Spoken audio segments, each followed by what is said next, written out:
वज़ीर आज़म की ज़ेर सदारत FBR के उमूर से मुतालिक इजलास, ट्रांसफॉर्मेशन प्लान की तारीफ। वज़ीर आज़म ने कहा FBR मईशत में रीढ़ की हड्डी की हैसियत रखता है। FBR का इन्फोर्समेंट का निज़ाम बेहतर बनाना वक्त की अहम ज़रूरत है।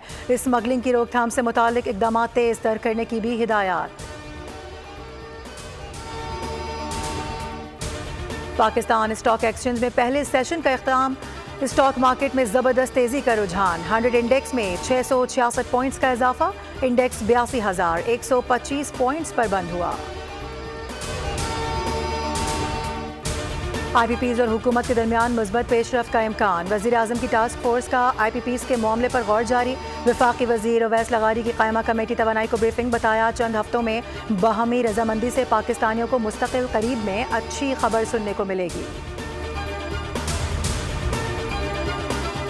स्पीकर KP के बाद स्पीकर सिंध असेंबली का इलेक्शन कमीशन को खत। इलेक्शन कमीशन से मखसूस नशस्तों का फैसला करने की अपील। खत में कहा गया है कि इलेक्शन कमीशन जमहूरियत पार्लिमानी बालादस्ती के उसूल बरकरार रखे।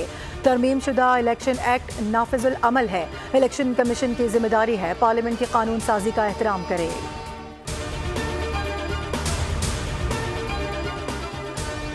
सिंध हाई कोर्ट में कराची चैम्बर ऑफ कॉमर्स के इंतखाबात का मामला। अदालत ने चैम्बर ऑफ कॉमर्स की दरख्वास्त मुस्तरद कर दी। DGTO का फैसला बरकरार रखने का हुक्म। वोटर लिस्ट बनाने के लिए DGTO को निगरानी की हिदायत।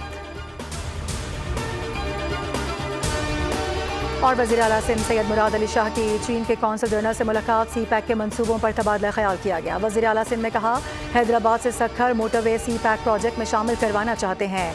हैदराबाद से सक्खर मोटरवे सिंध का अहम मंसूबा है।